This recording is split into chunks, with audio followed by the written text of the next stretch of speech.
Orang kalau menahan marah, dia terhindar dari permusuhan, pertengkaran, atau pembunuhan, atau caci maki, dan seterusnya. Orang kalau menahan diri dari makan berlebihan, dia terhindar dari penyakit, kemalasan, dan lain-lain. Orang kalau menahan diri untuk tidak bermalas-malasan, maka dia menjadi pribadi yang berilmu dan seterusnya ya. Orang kalau mau menahan diri, sabar sebentar untuk belajar, untuk rajin dan lain-lain, tidak lama nanti nampak hasil.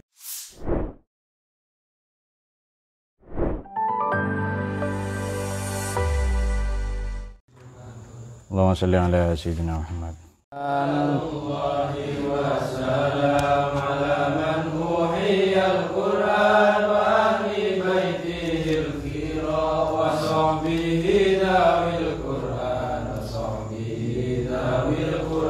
سلام الله والرضوان على ما نظم القرآن بقلب خالص نوى محب الراغب القرآن فطوبى من تعلم وبعد علم القرآن.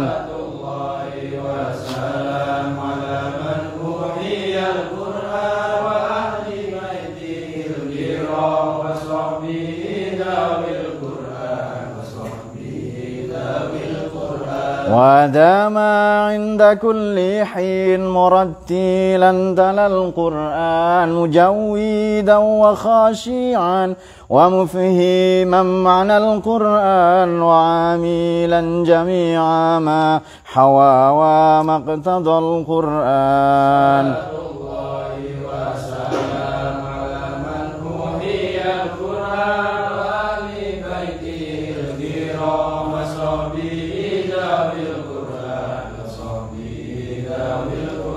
وفاز من تكلم مع الرحمن بالقرآن وخاب من تجنب عليه لعنة القرآن ولا قارين في الدنيا ولا الأخرى سوى القرآن.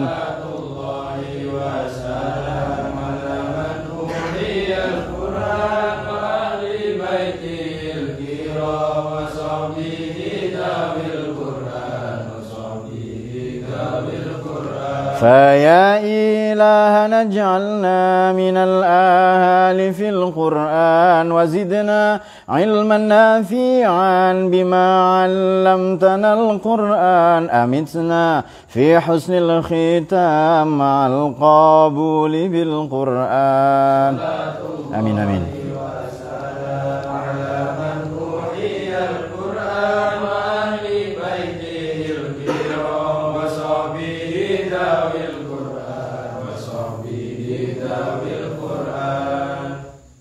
Al-Fatihah.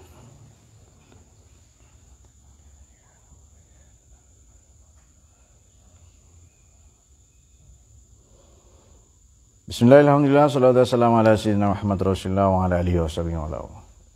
Mula-mula saya ingin mengucapkan selamat menunaikan ibadah puasa, entah besok atau lusa ya.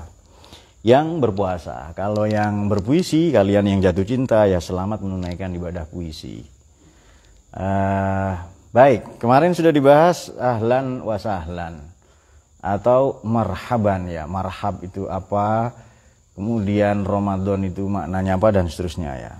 Dan beberapa perspektif yang filosofis tentang puasa. Nah, sekarang kita akan meninjau beberapa tafsir ya, setidaknya belasan tafsir ini. Bismillahirrahmanirrahim pada surat Baqarah 153 183. Bismillahirrahmanirrahim. Ya ayyuhalladzina amanu kutiba alaikumusiyam kama kutiba alal ladzina min qablikum la'allakum tattaqun. Baik. Langsung saja kita tinjau dari At-Tahrir wa Tanwir ya, lil Imam Ibnu Ashur, wafat 1393. Kata Ibnu Ashur begini, ya ayyuhalladzina amanu pada redaksi. Oh ya, mula-mula maknanya ya ayyuhalladzina amanu ada tiga maknanya. Ya ayyuhalladzina amanu, hai orang-orang beriman. Berarti yang tidak beriman kan tidak hai itu. Kemudian ya ini sapaan penuh kasih. Jadi, wahai orang beriman, wahai nabi, ya ayuhan nabiyyu inna arsalnaka syahidan wa basyira wa nadhira wa da'iyan ila Allah bi idznihi wa sirajan munira, itu di surat Ahzab. Kemudian bahkan para pendosa juga disapa, ya kan? Para pendosa pun disapa dengan bukan dengan sapaan yang mengutuk, melaknat, tapi dengan sapaan penuh cinta kasih. Kemarin sudah kita sampaikan ya ini ya. di ngaji-ngaji kemarin. Nah, bahkan dalam bahasa Inggris ya kan. Jadi dia our Almighty God, He doesn't condemn us. He never blame and shame us.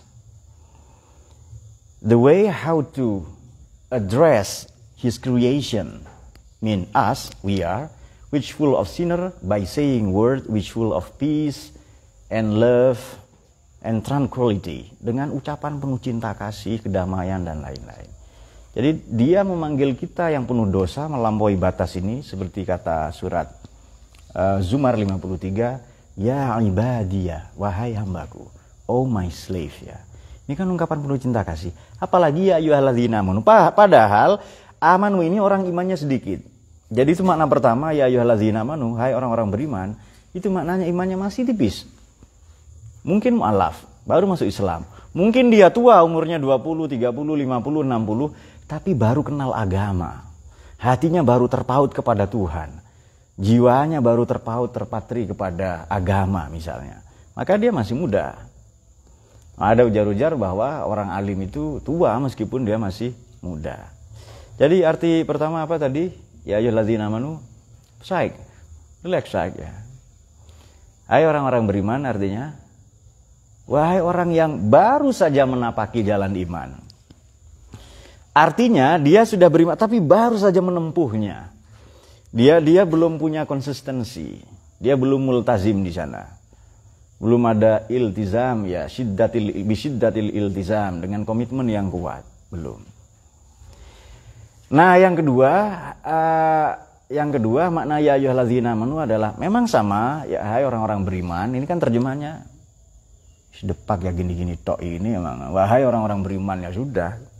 Nah, tapi itu makna pertama yang mungkin sudah kalian pernah dengar ya, pernah saya sampaikan di ngaji-ngaji tafsir yang kemarin-kemarin atau beberapa tahun yang lalu. Baik, yang kedua maknanya begini, ya ayyuhalladzina amanu kutiba. Setiap Allah panggil ya ayyuhalladzina amanu, pasti ada informasi penting. Jadi diingat ya, setiap Allah panggil kita ya ayyuhalladzina amanu, pasti ada informasi penting. Tulis ya, kalau Anda merasa Anda alim, Anda bukan ulama, tulis ini. Khawatir Anda ini kesempatan Anda menulis terakhir ilmu ini. Oke, yang pertama ya ayyuhalladzina amanu, hai orang-orang beriman, maknanya baru menapaki jalan iman, imannya sedikit. Yang kedua ya ayyuhalladzina amanu, pasti ada informasi penting. Berarti pertama sosoknya yang disapa, yang kedua ya ayyuhalladzina amanu dalam rangka ada misi di situ. Sama dengan begini, kalau kita manggil orang dengan panggilan hormat, jangan-jangan ada apa ini, ya kan? Tahu-tahu misalnya siapa? Ritonga, ya kan? Tahu-tahu manggil Dita dengan panggilan penuh cinta misalnya ya. Ayang Mami, ya kan? Seumur-umur belum pernah panggil itu, pasti ada maunya, betul ya? Kira-kira begini, ini pasti ada maunya. Tapi yang dimau Tuhan bukan yang buruk, negatif, yang baik untuk kita. Nah, apa maunya? Begini, di luar itu, nah ini langsung kata Nazmud Duror ya. Saya jawab, sebenarnya di Nazmud Duror ya, tapi tidak apa-apa. Oke, saya periksa di Nazmud Duror dulu. Di Nazmud Duror begini. Lamma abah subhanahul akal mimma khalaqahu dalilan alal wahdaniyati warahmatil amati wal khassati. Allah menghalalkan makan disyariatkan. Wa halallahu kulu washrabu wala tusrifu. Makan minumlah kalian dan jangan berlebih-lebihan. Ketika Allah perintah kita makan, memberikan legalisasi bagi kita untuk makan, otomatis menegaskan dua hal, satu uluhiyah atau rububiyah, yang kedua ubudiyah. Kita ini manusia bukan Tuhan. Jadi untuk menegaskan bahwa kita makhluk, diperintahkannya, disyariatkannya, abaha, Allah membolehkannya makan. Ini menegaskan wahdaniyahnya Allah. Mana buktinya? Baik, ini pandangan Nazmud Duror fi tanasubi ayati wassuar, Imam Al-Biqai wafat 885. Baik, kalau Anda pernah mendengar Nazmud Duror, untayan mutiara-mutiara fi tanasubi, untuk mencari korelasi. Saya biasanya untuk mencari korelasi ayat dengan surat, surat dengan ayat, ayat dengan ayat, surat dengan surat, buku ini ya salah satunya ya. Ini yang highly recommended ini, atau buku Al-Lubab fi Ulumil Kitab Ibnu Adil ya. Di sini mungkin belum tahu teman-teman yang KKN. Di sini biasa teman-teman baca belasan tafsir ulumul Quran, itu biasa. Yang di tempat lain mungkin tidak biasa. Ya Him, saya tidak biasa Pak. Bukan anak sini. Kau bukan anak Kamsi kau ya. Nah, anak kampung sini kan? Bukan. Oke, mana dia? Bismillahirrahmanirrahim. Mal Masih ibnu Maryam illa rasul qad khalat min qablihi rusul. Kemudian wa ummuhu siddiqah kana ya'kulani ta'am. Nabi Isa itu bukan rasul. Nabi Isa itu hanya seorang rasul. Mal masih illa rasul ya. Qad khalat min qablihi rusul, sebagaimana para rasul terdahulu. Ibunya orang yang konsisten, atau ibunya ini qanitah, orang ahli ibadah ya. Kemudian kana ya'kulani ta'am, dua-duanya makan. Kira-kira kalau Tuhan makan atau enggak? Untuk menegaskan beliau Nabi Isa bukan Tuhan, dua-duanya makan. Nabi Isa dan ibunya, sorry ya. Nah, ini teman-teman silakan periksa ayat tadi. Di Maidah 75, Al-Masih ibnu Maryam ila rasul qad khalat min qablihi rusul kana ya'kula wa musiddiqo kana ya'kulani ta'am. Unzur kaifa nubayyinu lahumul ayati tsumma anzur anna yufakun. Oke. Jadi redaksi di Maidah 75 kana ya'kulani ta'am, dua-duanya makan, berarti sama dengan yang dimau oleh Imam Al-Biqai bahwa lamma abaha subhanahul akla, ketika Allah menghalalkan, membolehkan makan untuk kita, mimma khalaqahu, dari makhluk-makhluknya, diciptaannya ya, dalilan alal wahdaniyati warahmatil amma. Bukti dari satu tauhid ya, wahdaniyahnya Allah, yang kedua adalah rahmat, cinta kasih Tuhan. Kalau cinta kasih jelas ya, kita suruh makan. Sebab begini, Allah itu maha suci dari makan minum. Makanya di kulhu itu ada kul huwallahu ahad Allahus as-somad. Ini salah satu maknanya kalau buka kamus Maqayis Lughah ya, Ibnu Faris, dikatakan bahwa salah satu makna somad atau bisa diperiksa di kamus-kamus yang lain ya. Itu salah satu makna somad adalah buntu. Tidak berongga. Allah ini tidak berongga. Kenapa kita makan? Karena berongga kita. Ada mulut, ada rongga, ada tenggorokan terus ya, usus dan lain-lain. Kenapa manusia melakukan hubungan seksual? Karena mereka punya rongga. Kelamin Anda tidak buntu, betul ya? Buntu atau enggak? Ilham, buntu kah? Oke, belum dibuktikan ya. Nanti Reza yang buktikan. Allah maha suci dari makan minum berhubung. Walhasil ayat berikutnya, lam yalid walam, Tuhan tidak diperanak, lam yalid, tidak melahirkan. Berarti bukan emak dia. Walam yulad, dan tidak dilahirkan, bukan anak dia. Berarti ya dia ahad, the only one, the ultimate one. Dia satu-satunya. Tidak ada lagi. Yang kedua begini. Nah tadi kan yang kedua adalah pada redaksi alladzina amanu kutiba. Perhatikan kata kutiba. Berarti ditulis, dicatatkan. Kalau dicatat di sana berarti apa ya? Sama dengan begini. Sudah ditetapkan. Sama dengan sudah ditetapkan bagi mahasiswa harus menulis tugas akhir misalnya. Kira-kira tugas akhir cocok enggak dengan mahasiswa? Menurut Anda, skripsi itu cocok enggak? Cocok ya? Artinya kalau dan enggak skripsi, dan enggak mahasiswa. Diwajibkan bagi mahasiswa berpikir kritis. Pasti sikap kritis itu cocok dengan mahasiswa. Artinya puasa pasti cocok dengan manusia. Maknanya itu. Nah, mana ini ilustrasinya begini untuk nalar ya. Mungkin ini baca satu ayat saja bisa panjang. Jadi begini, di luar puasa, tadi kan boleh ya dihalalkan makan minum ya untuk menegaskan wahdaniyahnya Allah dan rahmat Tuhan di sisi lain. Ini kata Imam Al-Biqai. Di luar puasa hidup ini digambarkan makan, memperbudak nafsu ya kan. Tapi begitu puasa imsak, menahan. Apa makna menahan? Mari buka tafsir yang lain. Coba kita buka Al-Qurtubi ya.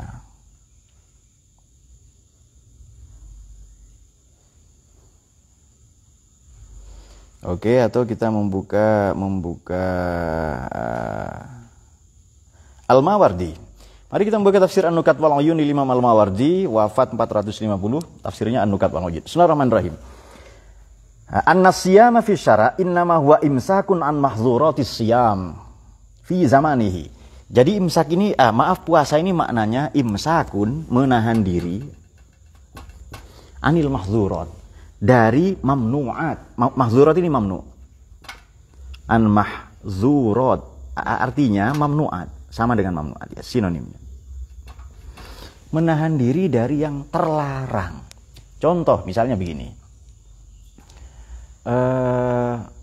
Di satu sisi ya, menahan diri ya an mahdurat fi zamanihi, di zamannya yang tertentu ya. Kemudian faja'ala siyam min awqati ibadatihi wal zami furudi. Menahan diri an mahdzura, dari yang mencegah, dari yang merusak, dari yang membatalkan. Kalau makna fikih nanti dikasih mubtilat ya. Oke. Kira-kira makan minum boleh enggak? Di luar puasa rahim makan minum boleh? Boleh, abaha tadi ya. Diperkenankan, dibolehkan. Yang penting jangan berlebihan. Dia makan sampai keselak sendok umpamanya, jangan. Kemudian berhubungan seksual suami istri Farid, boleh dia. Kenapa senyum Dit ya? Mama Dita tersenyum, oke. Sembari berujar ya, sembari berujar dan menggigit bibirnya. Nah itu dia. Berujar apa Dit? Sariawan ya kan. Oke. Istrinya sendiri, misalnya makan air kelapa, misalnya. Sorry, minum ya, kalau kalian makan ya, karena dimakan semuanya. Boleh, tidak dilarang. Tahu misalnya. Makan opor jerapah. Opor ayam kan sering ya kan. Opor jerapah misalnya. Kira-kira boleh Din, Ritonga ini? Boleh ya, boleh ya. Kalau untuk sampean jangan tinggi-tinggi, contohnya tahu saja boleh ya. Boleh, tapi kita diminta imsak, menahan diri. Nah, di momen inilah berlaku dalam satu tafsir Isyari ya. Misalnya takwilat an-najmiyah itu dikatakan begini. Memang momen paling takhallaku bi akhlaqillah itu ketika puasa.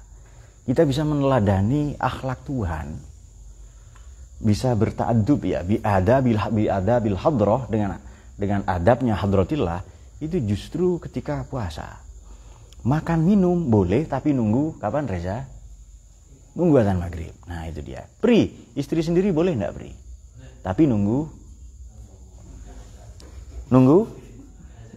habis tarawih Pri. Waduh, dia enggak malu ke mertuanya ya. Habis maghrib langsung waduh. Ya nunggu isya lah sebentar Pri ya. Nunggu habis maghrib ya. Itulah Pri ya. Ya itulah rifai itu ya. Jadi nunggu habis maghrib. Seolah-olah tidak ada berbuka yang lain. Oke. Nah dengan demikian, mari kita periksa yang lain ya. Berarti kalau menahan diri dari yang membatalkan, dari yang terlarang, pertanyaannya sekarang begini. Makan minum kan tidak terlarang. Ya kan? Berhubungan seksual apa dan seterusnya. Cuma tadi dikatakan ada redaksi kutiba, berarti kutiba itu demi kebaikan manusia. Jadi lima slahatina untuk kemaslahatan kita. Bahkan wa antasumu khairul lakum, karena annya itu an masdariyah, maknanya aisyamukum. Jadi makna masdarnya kita gunakan ya. Berarti puasa lebih baik. Bukan hanya baik, tapi lebih baik. Maka jelaslah pada redaksi kutiba diwajibkan ditulis menjadi kitab. Ada tulisannya, ada rancang bangunnya, kemudian ada aturan-aturan mainnya, ada visi yang hendak dicapai dan seterusnya ya. Oke, kalau begitu makna yang ketiga, nah ini kita temukan di tafsir yang lain. Tadi sudah kita buka Tahrir wa Tanwir, sudah tafsir Al-Mawardi. Sekarang kita coba Al-Qurtubi ya. Ini yang menarik ini.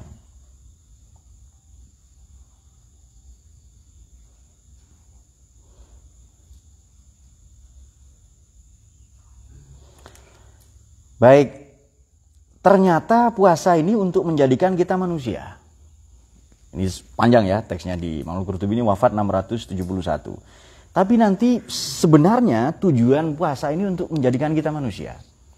Seolah-olah dia berseberangan ya dengan tadi katanya di tafsir-tafsir Isyari, tujuannya untuk kita berakhlak sebagaimana akhlak Allah. Kalau Allah itu as-somad, maha, as-somad ini kan buntu kan. Salah satu maknanya. Kalau buka di sini apa maknanya ya? Allah tempat berlindung atau apa ya? Coba kita ikuti debat ya kan. Baik kita ikuti saja lah ini. Allah tempat meminta segala sesuatu, Allahus Samad. Tapi terjemahan saya lebih baik daripada terjemahan depak. Sorry depak ya. Terjemahan saya adalah Allah itu sandaran vertikal. Nah ini terjemahan para filsuf. Nah tetapi untuk konteks saat ini kita artikan Allah itu maha buntu. Kalau Allah menutup diri dari kita tidak bisa masuk. Artinya kita terhalang dari hidayah. Innaudzubillah ya. Tapi begitu kita masuk ke dalam Tuhan, kita fana di dalamnya. Kita tenggelam di dalamnya. Seperti para wali itu, para sufi, mereka mengalami syatohat, syathiyah ya. Ungkapan-ungkapan yang di luar nurul. Nah itu dia. Yang tidak bisa dipahami sementara pihak. Oke. Akan tetapi begini, kata Imam Qurtubi, tujuannya biar kita ini jadi manusia. Oke, mana buktinya? Ini langsung, ini senada dengan dalam Al-Lubab fi Ulumil Kitab ya. Agak loncat-loncat enggak apa-apa. Tujuannya kan la'allakum tattaqun ya, bertakwa. Tapi sebenarnya tidak melulu takhallaku bi akhlaqillah, ta'addabu bi adabil hadrah. Tidak hanya itu, tapi tujuannya agar kita jadi manusia. Jadi ternyata di malam-malam hubungan seksual boleh. Makan minum boleh ya di malam hari. Wahilla lakum lailatas siyamir rafathu ila nisaikum hunna libasul lakum wa antum libasul lahun. Ini dia. Al-Baqarah 187. Pada malam bulan puasa boleh rofas. Rofas ini satu dari 8 kata yang digunakan Quran untuk menyinggung atau menyatakan hubungan suami istri. Fal'ana bashiruhunna. Mulai sekarang sentuhlah istrimu. Bashiru ini saling bersentuhan kulit. Masa kulit tok ya kan? Betul Bri? Apa lagi Bri? Tulang ya kan? Tulang ya, gigi itu kan tulang itu, oke. Atau juga menyentuh. Atau juga menyentuh ya, hanya menyentuh gitu saja. Itu maknanya juga jima, sexual intercourse. Maknanya juga jima. Aula mastumun nisa ya, terutama dalam mazhab Hanafi. Oke. Nah, jadi begini. Oleh karena itu, untuk misi istimewa ini, menjadikan kita manusia, kalau dinalar dari perspektif Ramadannya, betul nanti ada Idul Fitri ya. Yaumin waladatuhu ummu, kita suci seperti hari dilahirkan ibu kita. Tapi di sini saja, tidak ada tuntutan aneh-aneh bahwa kita jadi Tuhan, apalagi jadi malaikat, apalagi jadi Tuhan. Kita tetap diminta jadi manusia. Ini dia buktinya. Alimallahu annakum kuntum takhtanuna anfusakum. Nah ini dia. Allah mengetahui bahwa kamu tidak dapat menahan nafsu. Nah, iya kan? Annakum takhtanuna anfusakum, menahan diri ya. Berarti tetap diperbolehkan. Hanya saja maka nanti ada pelanggaran ya kan? Nah, sekarang begini. Ini kalau loncat ke masalah-masalah, ke pelanggaran-pelanggaran. Nanti bisa periksa ya di video ngaji kita tahun lalu, 3 tahun yang lalu ada beberapa mungkin sudah kita singgung ya. Misalnya begini, berhubungan suami istri, jima ya, sexual intercourse. Apa hukumannya dalam fikih? Nah, teman-teman dari Lombok ini yang fikih katanya. Saya lihat beberapa enggak terlalu fikih ya mukanya. Nah, apa hukumannya? Oke, Farid ya.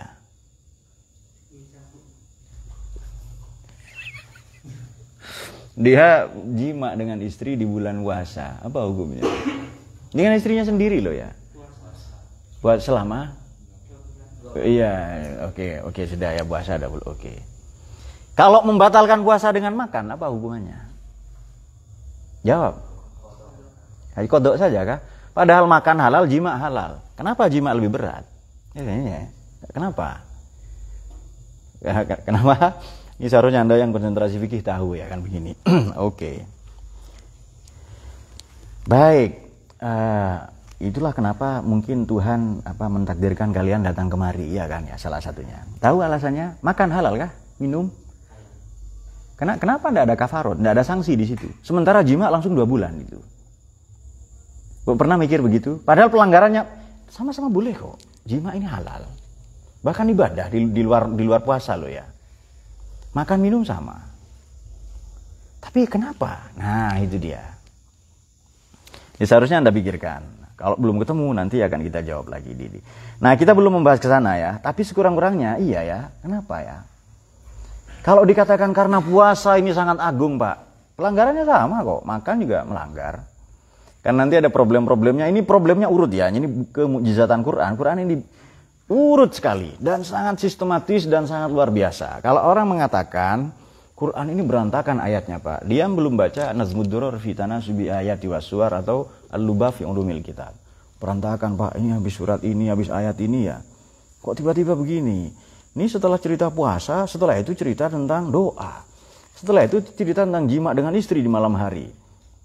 Kalau kemudian setelah itu dikatakan jangan merampas harta, duwil batil ya dan seterusnya. Seolah-olah berantakan. Dia belum punya perangkat. Ya sama dengan anak kecil lah ya. Kita belum tahu ini orang dewasa ngapain ya dan seterusnya. Nah, bagi yang belum paham cara menarasikan Quran, ya kaget, itu dianggap, waduh berantakan Quran ini. Betul ya, menurut kalian berantakan enggak? Serius? Oh serius, oh ya sudah. Kan kalau dia mengganggu kan berarti pernah baca Quran, ya kan? Minimal pernah baca saja. Tiba kita Islam. Kalau enggak, minggu depan bisa diantar ya kan, pagi kan, ke gereja misalnya. Siapa tahu siapa tahu mau lewat di situ kan, mau ada toleransi kan, mengucapkan apa dan lain-lain. Oke, kita teruskan. Ya ayyuhalladzina amanu kutiba berarti tujuannya untuk menjadi manusia. Artinya puncak kemanusiaan kalau wahdaniyah di situ, keesaan, keagungan Tuhan, rububiyah, uluhiyah, berarti puncak kehambaan kita dengan puasa. Nah ini kita carikan.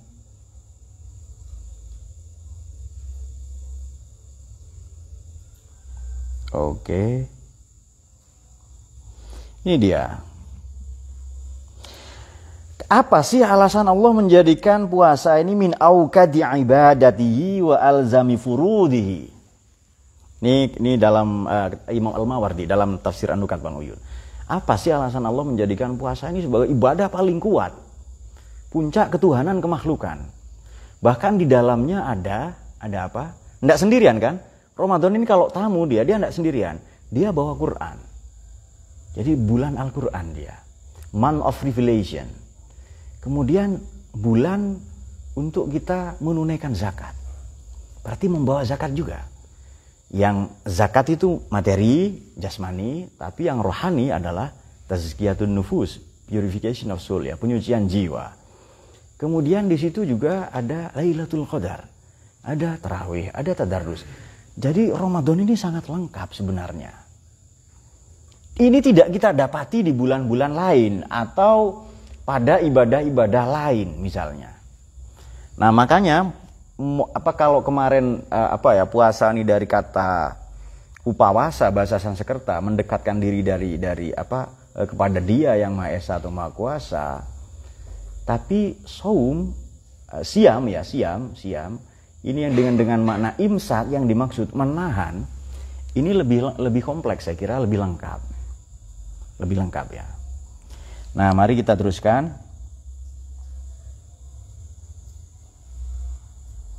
Kenapa? Sampai-sampai Nabi bersabda begini. Hatta ru'yani Nabi sallallahu alaihi wasallam qala yaqulullahu azza wa jalla. Berarti hadis qudsi ini ya. Allah berfirman, "Kullu amali ibni Adam lahu", setiap amal anak Adam atau umat manusia lahu ialah bagi si manusia itu sendiri. Kemudian illa shauma, kecuali puasa. Fa innahu li, karena puasa itu untukku, wa ana ajzi bihi, dan aku yang membalasnya. Berarti puasa ini urusan kita yang pribadi, personal, dengan Dia zat yang maha personal, yang maha pribadi. Kalau sholat itu untuk kita, zakat haji untuk kita, syahadat mempersaksikan Tuhan kan, tapi juga untuk kita. Tapi kenapa puasa disebut untuk Tuhan? Kenapa? Nah ini dia, mungkin anda pernah berpikir begitu ya. Inna makhtassa shawma bi annahu lahu wa in kana kullul ibadati lahu li amrayni. Kemudian bayana shawmu bihima sairul ibadati ahaduma anna shawma man'un min malazin nafsi wa syahawatiha. Karena puasa ini mencegah dari malaz, kelezatan dunia, nafsu, libido, seksualitas, wa syahawatiha. Jadi begini. Kalau puasa menahan diri, saya sebenarnya mampu loh ya. Misalnya nyalek, tapi saya menahan diri. Kenapa? Karena tanggung jawab saya mengajar atau tanggung jawab saya ke keluarga lebih besar daripada sekedar. Nah itu dia. Ada orang memaki-maki, memarahi kita. Kita bisa melakukannya, membalasnya yang setimpal, musyakalah, tapi kita tidak melakukannya. Kita namanya menahan diri. Nah, dan menahan diri paling berat. Makanya begini, kata pendiri negara Pakistan, ini sepupu jauh saya, namanya Sir Muhammad Iqbal bersama Ali Jinnah ya. Kata Sir Muhammad Iqbal itu begini, manusia dalam Asrar Yahudi, juga dalam bukunya The Reconstruction of Islamic Thought, rekonstruksi pemikiran Islam. Kata beliau begini, manusia ini menjadi baik bukan hanya karena dia berbuat baik, berarti tindakan baik itu aktif ya. Tapi karena menahan diri, ngerem, menahan diri, bahasa Jawa ngempet ya, dari dorongan-dorongan, menahan diri dari kecenderungan negatif yang ada dalam dirinya. Ini kalau kalian mau, kalian bisa berzina sore ini, ya kan? Betul nggak, Din? Betul nggak, Din? Kalau kalian mau, bisa nggak berzina? Bisa, Din. Anda bukan malaikat. Ngomong zina saja ragu, ya kan? Sehari-hari kok biasanya. Zina mata, ya gitu-gitu kan ya. Zina tangan, ya kan? Kenapa jomblo tidak mau menikah? Dia tidak mau mempersekutukan dirinya sendiri. Nah itu dia. Oke. Jadi kita ini bisa nyolong, mencuri, mencaci maki, berzina, membunuh, bisa. Tapi kita menahan diri. Kita bisa loh ya mengumbar nafsu dengan makan segila-gilanya. Tapi kita menahan diri. Makanya iklan-iklan di TV itu salah menurut saya. Kenapa? Karena mencitrakan puasa itu lemah. Minumlah obat mah cap keris misalnya. Siapa tahu ada ya kan. Kemudian untuk rohim ya, minumlah obat apa infus ya, obat datang bulan lah kalau rohim ya kan. Kok puasa ini digambarkan males, bikin letoy ya. Saya sudah biasa ya sebelum puasa itu sudah pemanasan puasa, supaya terbiasa ya. Hari ini saya puasa, supaya terbiasa. Santai him, Anda kok langsung lihat ini ya. Waduh, itu kopi buat saya Pak. Waduh Rohim kok cepet gitu ya. Aduh. Ya sudah Him buat sampean Him, enggak apa-apa Him. Tadi Rohim yang bikin memang ya. You made me ya. Oke. Voilà, c'est parti. Un café s'il vous plaît. Silakan kopinya Him. Oke. Join sama Jahim berciuman atau sama siapa terserah. Baik. Kalau begitu ibadah mohon maaf ya. Anda sholat dalam keadaan membayangkan wanita terangsang, ereksi. Anda tidak mampu mengendalikan diri misalnya ya. Jadi Pri misalnya begitu lihat ngintip Bahri mandi. Bahri kok montok begini Pak katanya. Siapa tahu, ya kan? Siapa tahu. Montok begitu didekati berbulu ternyata ya kan.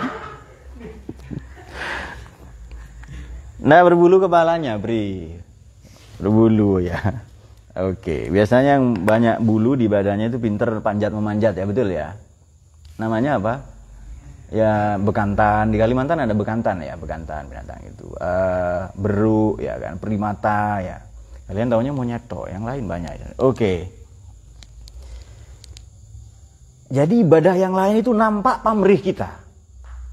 Misalnya kita bandingkan saja dengan kita kalau Anda sholat misalnya, nampak suara kalian, apalagi jadi imam kan? Karena ada pengalaman saya jadi imam itu dienak-enakkan suara, padahal sebenarnya enggak dan salah. Lakum dinukum, mikir sebentar dia. Dinukum mumaddadah. Keliru dia. Dan enggak mau, subhanallah, dia tetap ya langsung ruku itu. Dia enggak mau dikritik. Bahkan setelah sholat kita berdebat dulu, kau salah tadi. Dia enggak mau. Dia masih membela diri, lakum dinukum. Quran, mumaddadah juga Quran. Hanya salah tempat saja bro katanya itu. Jadi dia karena gengsi imam ya kan. Nah itu dia. Atau haji misalnya. Anda pasti pamrih, kita ini pamrih dipanggil Pak Haji. Padahal gelar haji bikinan Belanda.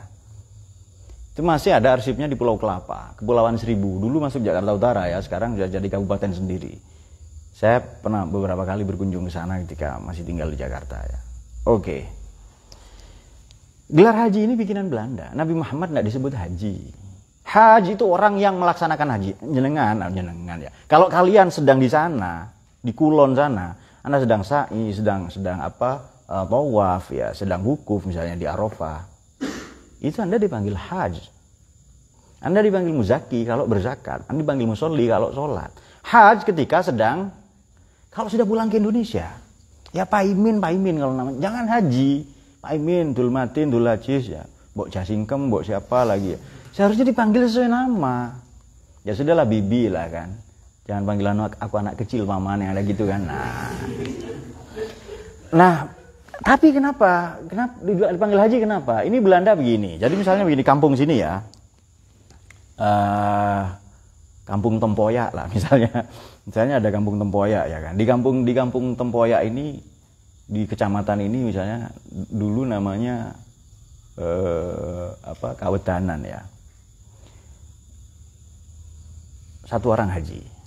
Nah, kemudian di desa mana lagi agak jauh 40 kilo ada satu lagi haji. Ini naik kapal barang, naik kapal dagang Belanda. Dan itu pindah kemana? Ke Ceylon, misalnya di Ceylon ya. Ke Sri Lanka ya, Ceylon di Sri Lanka ya. Kemudian naik nanti lagi ke mana?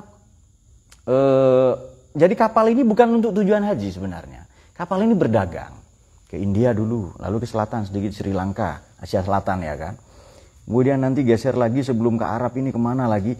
Nanti terakhir setelah dari Iran dan lain-lain, terakhir ke Saudi.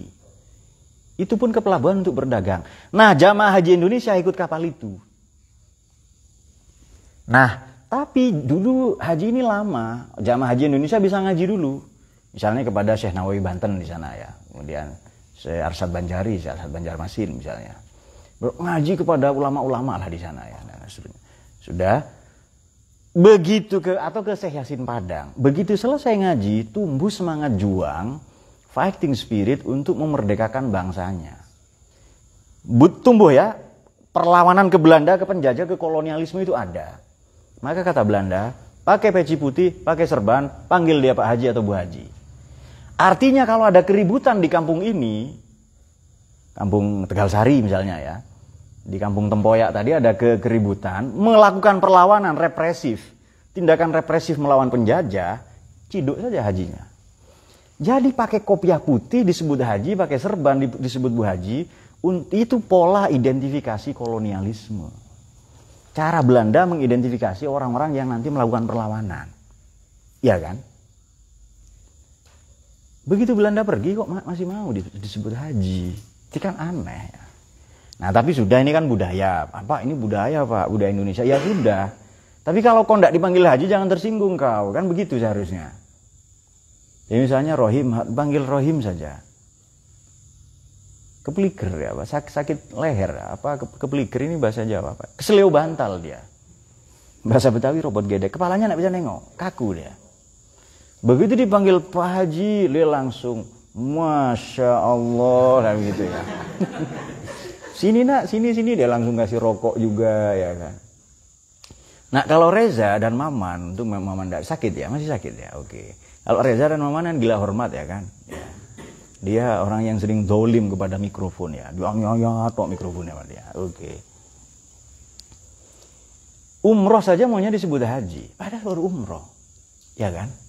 Dia hanya termakan fatwa gelapnya travel umroh. Kan sudah umroh sekali misalnya, kepingin umroh lagi. Jadi al-umrotu ilal umroti kafaratun. Satu umroh ke umroh berikutnya itu menjadi tebusan dosa. Kata tukang travelnya, ya umroh 2 kali Pak, biar ditebus dosanya semua ya kan. Termakan dia, terprovokasi oleh itu kan. Akhirnya dia ikut umroh nyicil. Dengan uang muka berapa lah ya. Jadi dan lunas selama 10 tahun. Jadi agak aneh ya, jadi umroh nyicil. Tapi itulah travel. Jadi Saudi ini minyaknya hampir habis, dia menggenjot sektor pariwisata. Akhirnya apa? Orang Indonesia ini 3.000 lebih per hari umroh ke sana. Bagus enggak? Ya bagus. Ya, bagus-bagus saja kan nyumbang devisa Saudi ya kan. Cuma seharusnya kok enggak mikir ya.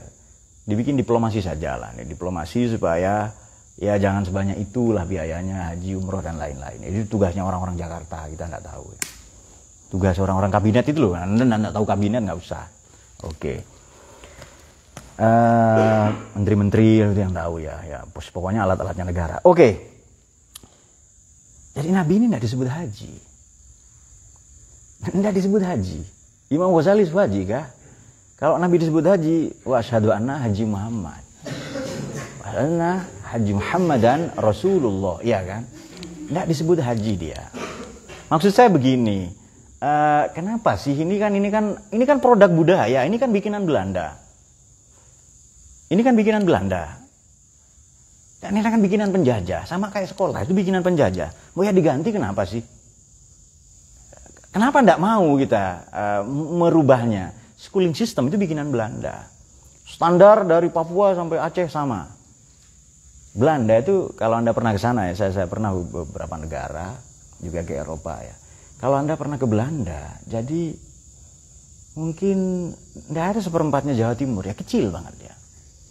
Just dari Jember ke Blitar lah kira-kira itu. Jadi kalau bikin standar sama, bisa. Kalau di Indonesia, kebutuhan Papua, antropologi masyarakat daratan dengan masyarakat perairan, pedesaan, pegunungan, ini beda-beda. Kebutuhannya beda-beda. Iya kan? Mutin misalnya masyarakat pegunungan, cocok dari dukun dia Pak ya. Maka pendidikan perdukunan harus ditekankan untuk mutin itu kan. Nah itu dia. Karena beberapa orang tidak butuh dokter loh ya, dia butuh dukun, iya kan? Dan betul nggak? Seandainya bukan karena fatwa MUI, Ponari itu keren, ya kan? Ponari itu langsung di fatwa MUI, macam-macam lah. Itu rekor, Guinness Book Record ya, sehari antara 15 sampai 30 ribu pasien coba. Kalau diterus-teruskan Ponari tutup fakultas kedokteran, ya kan? Dokter bisa kah sehari pelanggan segitu? Rumah sakit besar manakah yang pelanggannya segitu? Ponari seorang diri hanya modal batu saja, ya kan? Batu. Kan seharusnya bisa di-cloning itu kan. Dan dengan biaya seikhlasnya lah 5.000 rupiah dan lain-lain. Nah, itu dia. Nah, akhirnya sepakat akhirnya Ponari menjadi merek minuman ya kan. Ponari Sweat itu loh. Nah. Baik, kita teruskan. Ini kelihatannya ngawur kemana-mana, tapi poinnya adalah ibadah-ibadah yang lain ada pamrihnya. Kau kalau haji, ya mau ndak mau, ya kan? Nanti dipanggil Umi jahat, ya gitu-gitu kan, dipanggil Umi, ya kan? Kemudian ya lalu pakai serban, ya pakai gamis, apa ndak bagus? Ya bagus-bagus saja, bukan itu persoalannya ya kan? Tapi ini produk Belanda, sekolah itu produk Belanda. Kenapa enggak bisakah kita bikin sendiri? Bisa dengan nilai-nilai Pancasila, dengan falsafah kehidupan kita berbangsa bernegara, ya kan? Tapi kalau merubah ini semua Pak, nanti banyak proyek yang, kalau sudah ngomong proyek ya beda lagi itu. Ganti dari departemen ke kementerian saja stempel biayanya mahal kok, ya kan? Oke. Baik, kita teruskan, kita tidak akan ngurus itu ya. Jadi ibadah yang lain itu, ini baru satu kata saja ya, belum banyak. Oke, kita teruskan sedikit lagi. Malam yang minhu sairul ibadat. Di ibadah yang lain, misalnya begini. Siapa yang lurah dari Lombok siapa? Sahrul ya kan? Oke. Misalnya begini. Anda ketika sholat itu teringat ustazah Anda misalnya, ya kan? Ustazah Miyabi misalnya. Boleh. Dan itu tidak membatalkan sholatmu. Tapi kalau puasa, dia menahan betul ya. Mala yamna'u minhu sairul ibadat. Wasani an-nasawma sirrun bainal abdi wa rabbih. Puasa itu rahasia hamba dengan Tuhannya. Ya kan? Sirrun bainal abdi wa rabbih la yadhharu illa lahu. Yang tidak nampak ya kecuali bagi Tuhan saja. Walidzalika sara mukhtasson bihi. Maka orang yang puasa menjadi mukhtasson, diistimewakan. Wa ma siwahu minal ibadat zahir. Rubama fa'alahu tasannu'an wa riya'an. Mungkin tasannu itu dipoles-poles, dipercantik, diperindah ya, dan riya, mungkin sum'ah, ya kan? Ya banyak lah ya, gerakan-gerakannya ya kan. Sholat aja dibikin aneh-aneh kok gerakan itu ya kan. Banyak lah ya, banyak sekali. Gerakan-gerakan sholat itu banyak sekali. Jadi sholatnya di bawah penggaris ya kan. Kau kalau ruku harus 90 derajat. Jadi bawah penggaris yang siku itu yang untuk di pertukangan itu bawa itu ya kan. Kemudian takbir itu harus sampai kuping. Kau enggak sempurna kau takbir begini ya kan. Nah, karena ada yang takbir bermalas-malasan. Ini mau sholat, ada orang sholat ini mau menggigit kuping temannya. Saya pernah. Jadi kalau sujud itu kayak mau menggigit kuping kita. Ya kita kan takut kan agak geser sedikit itu. Betul ya? Tapi kalau puasa itu urusan kita pribadi dengan Tuhan. Jadi ukuran orang menahan diri apakah? Dari minal mubtilah, dari yang subuh, fajar sampai maghrib. dari makan, minum atau seksual saja, ya itu yang standar. Itu puasa yang anak SMP lah, anak SD, anak saya bisa itu. Tapi masa kita para filsuf gitu puasanya, ya kan? Kok nggak ada yang amin kalian ini? Oke. Kita ganti saja para begundal ya. Sinner ya, sinner. The real sinner, oke. Falihada soro akhosso bisawmi min ghairi. Maka puasa lebih spesifik ya. Oke. Nah, meskipun kama kutiba alal ladzina min qablikum, kutiba alaikum siyam kama kutiba, sudah diwajibkan loh ya kepada yang dulu-dulu sudah. Mau jadi jangan dianggap berat, orang-orang zaman dulu sudah. Tapi beda la'allakum tattaqun. Makanya puasa kita ini entah kapan atau kemarin pernah kita singgung, kita punya tadarus, kita punya tarawih. Kita punya zakat, kita punya Lailatul Qadar. Bahkan di situ tidak hanya zakat fitrah ya, ada zakat mal juga, tapi zakat mal jangan. Bahkan di dalam puasa itu kita merasakan betul ya ampunan ya, kemudian surga, kemudian belas kasih, cinta kasih dan seterusnya ya. Dan ini tidak menghalangi kemanusiaan kita. Apakah dengan puasa kerja dilarang? Ya kan? Ya? Tidak ya? In kuntum mardo, kalau kamu sakit awala safarin atau perjalanan, boleh enggak puasa? Faidatumnya hitung saja, nanti ganti di hari yang lain. Tapi kalau kerjanya memang perjalanan, dia supir truk, supir bis, sehari-hari nyupir, dia masuk safar atau pekerjaan itu. Nah, nanti akan kita bahas di pertemuan yang akan datang. Itu problem fikih ya. Itu problem fikih itu. Oke, ini beberapa wajahnya enggak fikih sih mereka.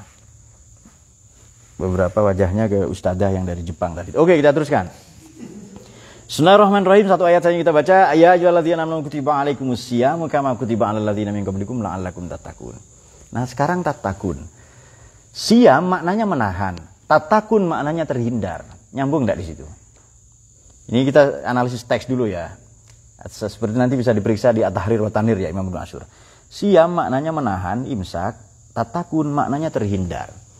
Orang kalau menahan marah, dia terhindar dari permusuhan, pertengkaran, atau pembunuhan, atau caci maki, dan seterusnya. Orang kalau menahan diri dari makan berlebihan, dia terhindar dari penyakit, kemalasan, dan lain-lain. Orang kalau menahan diri untuk tidak bermalas-malasan, maka dia menjadi pribadi yang berilmu, dan seterusnya ya. Orang kalau mau menahan diri, sabar sebentar, untuk belajar, untuk rajin, dan lain-lain, tidak lama nanti nampak hasilnya. Nah, jadi menahan dengan terhindar, ini apa ya, paralel. Ia bertali temali, berjalin jemalin satu sama lain. Nah, coba kita lihat lagi ya. Nah, kama kutiba alal ladzina min qablikum, ini pendapat Imam Mujahid, ahli kitab. Pendapat Imam Qatadah itu semua manusia, berarti umat terdahulu sudah ada. Namun demikian pendapat Imam Syafi'i adalah Nasrani, semua sudah berpuasa ya.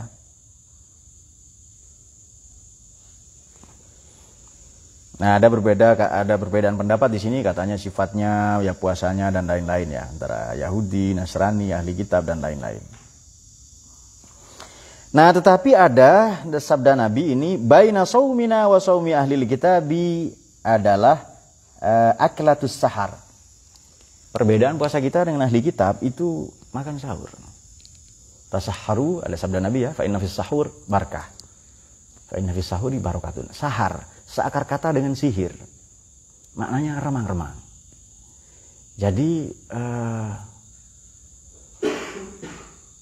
persiapan menjalani hidup, persiapan pagi ini kan terang ya, dengan simbol matahari terbit dari timur. Sebelum pagi, ketika malam sudah di penghujung, kita diperintahkan untuk dianjurkan untuk makan sahur dan niat puasa sedari maghrib ya, kalau mazhab Syafi'i ya. Sampai sahur, merevitalisasi niat terus sepanjang hari. Sebenarnya ada jeda dari sahur ke subuh itu supaya qiyamul lail ya, mengevaluasi puasa yang tadi. Jadi ini maknanya evaluasi. Remang-remang. Kan belum jelas kan? Remang-remang itu belum jelas. Tujuannya supaya begitu menjalani pagi sudah jelas hidup kita. Nah, sekarang begini. Kita menjalani hidup tanpa tujuan. Tanpa tujuan, pasti tanpa arah, enggak jelas. Nanti kita capek ya kan, enggak ada tujuannya. Ini ngaji tujuannya apa? Enggak ada. Seharusnya ada tujuan dan targetnya. Target saya Pak, saya 5 tahun alim, saya jadi ilmuwan Pak. Saya kuasai belasan tafsir ya, belasan kitab yang lain-lain. Nah, itu jelas kalau ada target seperti itu. Nah, itu takun ini tuh kalau di sini agar kamu bertakwa. Oke, makna takwa ini terhindar. Coba kita baca dengan perspektif lain ya. Satu bacaan lagi. Ada pertanyaan kah? Oke, silakan dikirim sembari saya jawab nanti.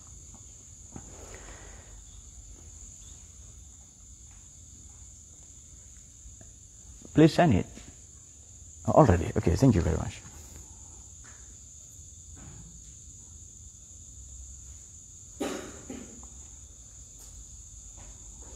Dari Gus Malfik, batas-batas makan berlebihan apakah ada yang ditinjau dari perspektif jumlah jenis? Misalnya, satu piring isinya sepotong daging kecil, telur, buah.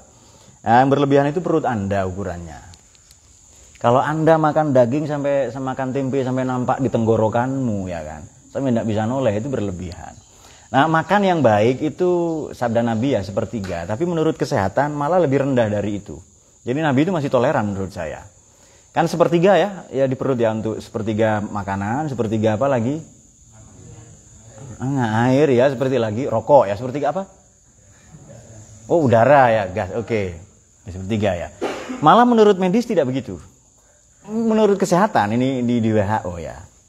Saya baca pas pandemi waktu itu di informasi ini ya. Dan beberapa jurnal kesehatan di kampus-kampus ternama di dunia ya. Jadi bukan sepertiga. Makan yang terbaik itu 1/4. Ya misalnya begini. Ini misalnya ya, kita puasa sepanjang hari ini pagi sampai maghrib ya kan. Ke tahun lalu saya di Amerika puasa 18 jam ya. Jadi pagi sampai maghrib misalnya puasa. Kira-kira dengan minum air segelas sehat lagi kita kah? Ya. Jadi nanti kalau kau sok-sokan dengan ibadahmu, kau akan diejek oleh air itu. Alah, sok hebat. Iya kan? Tanpa air segelas kau tak berdaya, betul kah? Nah, jadi bukan soal itu sebenarnya ya, bukan soal makan, tapi Anda makan air saja, minum air saja sudah keringetan kalau puasa, betul ya? Dan emosi juga ya. Oke. Jadi ukurannya apa? Nah, ukuran kadar yang dimaksud kadar ini ya yang paling sesuai ya tubuh Anda. Kalau Anda diabetes ya jangan makan daging. Pak, tapi apakah kambing itu mengandung darah tinggi, mengandung enggak, kambing mengandung anak kambing. Nah, batas-batas makan berlebihan apakah ada? Jadi berlebihan ini tubuh kita atau tidak bisa mencernakan. Banyak orang ya yang sudah kena penyakit boro yang diabetes lah pasti salah satu penyebabnya ya. Yang pankreasnya tidak lagi bekerja, kemudian insulin, kemudian hatinya juga sudah kurang baik ya. Nggak mampu bekerja dengan baik, kemudian limpa dan lain-lain. Banyak kelenjar-kelenjar dan reseptor dalam dirinya ini tidak bekerja sebagaimana mestinya, tapi masih makan segila-gilanya. Nah, itu dia. Jadi kepada penanya pertama, Gus Malfik, jawabannya begini Gus, satu piring isinya sepotong daging kecil ya. Ini piring ngeprank ini Gus menurut saya ini ya. Jadi ya ukurannya adalah perut Anda sendiri. Yang kedua, satu piring isinya sepotong daging kecil, telur, buah, sayur, dan namun porsinya, Anda lanjut di bawah. Sorry Gus, tidak kelihatan Gus Malfik ya. Satu piring isinya sepotong daging kecil, telur, buah, sayur, dan lain-lain, namun porsinya sedikit-sedikit sehingga secara keseluruhan menjadi satu piring. Wah, bagus itu. Bagus. Kalau memang, nah sebenarnya tubuh ini latihan saja ya. Perut kita itu menyesuaikan. Coba Anda latihan makan sepiring. Minggu depan 2 piring, terus begitu. Nanti tubuh Anda akan terbiasa menampung 5 piring. Ditambah saja terus. Atau coba dikurangi terus, ya kan? Bisa, tubuh ini elastis tubuh kita ini ya. Nah, halalan thayyiban, halal dan baik. Tidak halal saja tapi baik. Banyak makanan yang tidak baik untuk kita. Merokok misalnya, banyak yang tidak baik untuk kalian, ya kan? Rokoknya temennya tok ini, Pak. Ya jangan. Itu tidak baik juga untuk kalian. Nah, kemudian misalnya makan. Pak, kalau makan daging tidak baik. Apalagi makan sendirian, ajak temanmu lah, baru baik itu kan. Nah, jadi ada hal-hal yang halalan dan thayyiban. Yang tahu thayyib itu siapa? Diri kita sendiri. Ini saya tidak cocok makan ini, tubuh saya tidak cocok. Misalnya ada orang yang isi contoh lain. Tubuhnya ini sensitif ke alergi. Misalnya kalau makan kepiting, dia alergi, tiba-tiba 5 menit setelah makan kepiting jalannya miring misalnya. Atau timbul bentol-bentol yang garuk-garuk ya kan, lalu ada ngecap ya. Ngecap itu apa sih? Bisa ada stiker lah ya. Ya, by crab ya, dan kepiting-kepiting semua dan seterusnya ya. Nah, itu kita sendiri yang tahu. Maka makanlah yang tubuh kita bisa terima, bisa mengolahnya. Nah, dari Didit Palembang. Oh, ini Palembang mungkin ya. Yang kemarin ini kalau tidak salah. Mas Didit bertanya, perbandingan sholat dengan puasa beserta dalilnya, terima kasih. Ya sholat, puasa. Jadi hakimus sholat. Nah, sholat ini yang keren, dia diikuti dengan zakat. Hakimus sholat wa atu zakah. Kemudian artinya salat ini perlambang kesalehan personal, zakat perlambang kesalehan sosial. Maksud saya begini loh ya, semua ibadah itu istimewa. Dia dari Tuhan yang maha istimewa. Dan untuk 5 ibadah ini, misalnya yakni syahadat, salat, zakat, puasa, haji, itu tidak ada rasionalisasi. Kalau Anda cari alasan puasa apa, Pak? Tidak ada. Kalau cari hikmahnya banyak. Jadi illah tidak ada, kalau hikmah banyak. Apa alasan maghrib 3 rakaat? Tidak ada. Apa alasan haji itu tawaf muter-muter gitu, Pak? Misalnya sa'i misalnya dari Safa Marwah misalnya. Sekarang udah banyak orang sa'i pakai skuter ya, pakai motor listrik itu. Males banget kata saya kan. Ya sudah nggak apa-apa. Bisanya gitu. Nah, mungkin ada metode lain tiarap misalnya ya. Oke, dugaan saya tidak lama lagi akan sa'i itu pakai jetpack. Dia terbang. Tahu ya jetpack ya, yang kayak Iron Man itu di film Iron Man itu kan. Sekarang sa'i pakai motor listrik udah banyak. Oke. Jadi perbandingan sholat dengan puasa. Sholat sebenarnya begini. Sholat ini dengan penuh keistimewaan, banyak sekali. Puasa juga sama ya, banyak. Artinya kita tidak bisa membandingkan mana yang lebih baik, mana lebih utama. Hanya sabda Nabi begini, nanti yang mula-mula dihisab di hari kiamat adalah salat. Yang mula-mula diperhitungkan salat. Salat ini dianggap menghimpun semua ibadah. Kenapa? Syahadat, ibadah mahdoh ya, ibadah personal. Mahdoh ini murni, di fikih murni namanya.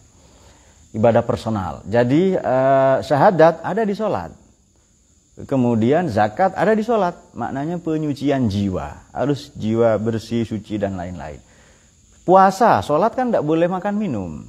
Apalagi jima ya kan. Apalagi ya. Ketika sholat berkumur misalnya. Ya kan. Berkumur dengan es teh. Boleh enggak, Rohim? Enggak boleh, Him. Bahaya itu. Jadi berkumur ya ketika puasa siang hari kumur dengan es teh misalnya. Itu dilarang berkumur dengan yang memiliki rasa, apalagi rasa ingin memiliki. Nah itu. Relax bro, ya kan. Nah ini bro rasa ingin memilikinya banyak. Oke. Hati-hati ya teman-teman KKN ini. Kalian tidur pakai celana. Demi keamanan ya, dit ya, was alright ya. Pakai celana, masa telanjang ya kan? Tidur pakai celana. Nah khawatir nanti ada sidak ya, ada pemeriksaan telur dan lain-lain. Oke, perbandingan sholat dengan puasa. Kalau perbandingan ini yang Anda maksud mana lebih baik, saya tidak tahu. Tapi kalau perbandingan yang dimaksud adalah sholat dan puasa sama-sama punya keringanan, sama-sama punya keringanan. Kalau tidak bisa sholat duduk, berdiri ya duduk, ya puasa juga sama ya, boleh diganti di hari yang lain ya, dan lain-lain dan seterusnya. Jadi perbandingan sholat dengan puasa, nah sholat ini menghimpun seluruh ibadah, haji bahkan itu ada di dalam sholat. Tapi kalau puasa ya spesifik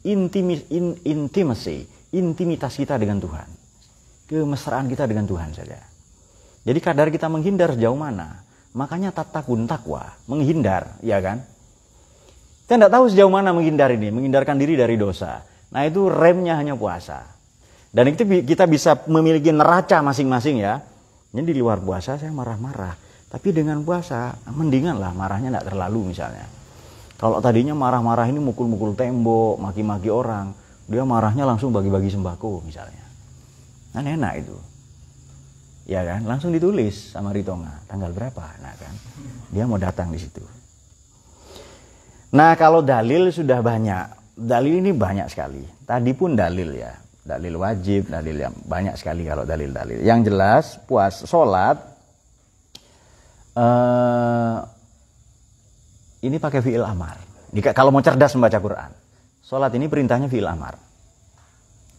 Aqimis sholata liduluki syamsi ila wasakil lail wa Qur'an al-fajri inna Qur'an al-fajri kana masyhuda.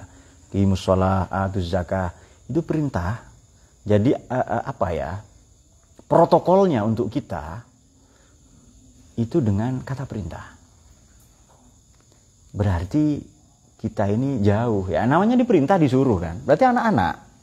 Kalau orang tua tidak usah disuruh itu. Sudah dengan berangkat dengan kesadarannya sendiri. Tapi anak-anak harus disuruh. Nah tapi puasa tidak. Dalilnya kutiba, diwajibkan. Tidak ada kata perintah di situ. Baru nanti wa antasumu. Itu kan opsional ya. Kalau memang mampu begini. Kalau tidak mampu ada opsi begini.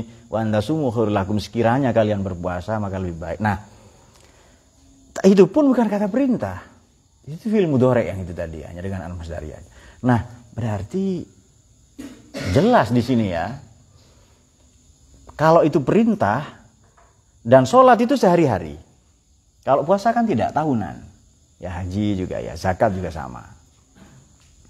Kalau umroh tidak, umroh itu mingguan, banyak sekali, kebanyakan orang umroh dia. Jadi ada orang umroh terus ya, dia enggak lupa tetangganya ada yang enggak sekolah, enggak makan, dia enggak banyak kriminalitas di kampungnya dan lain-lain. Nah, seharusnya itu menjadi pertimbangan. Baik, jadi kalau mana yang lebih utama, sabda Nabi ya salat ini kita dipanggil nanti di mahsyar ini dihisab pertama kali adalah sholat. Artinya begini, kalau sholat itu baik semua. Nah, sholat ini sebenarnya sama. Kalau kita perhatikan begini ya, haji itu maknanya al-qasdu, menuju. Apa sholat ini bukan menuju? Karena menuju Tuhan juga. Apa zakat bukan menuju? Menuju. Kemudian salat itu kan silah. Seakar kata dengan silah, maknanya connect. Apa kalau puasa tidak connect dengan Tuhan? Connect juga. Walhasil ibadah ini satu kesatuan. Dia saling berjalin jemalin. Saling berpilin, berjalin jemalin. Dia saling bertali temali satu sama lain dan erat sekali. Jadi saling interdependen. Nah, mahasiswa interdependen. Saling terpaut satu sama lain ya. Demikian pula haji dan lain-lain. Oke, mungkin demikian ya dari 3 penanya. Jadi kalau mohon maaf untuk penanya, kalau yang ditanya ini mana dalil yang lebih utama atau apa, pokoknya sholat dan zakat lakukan ya, puasa lakukan semua.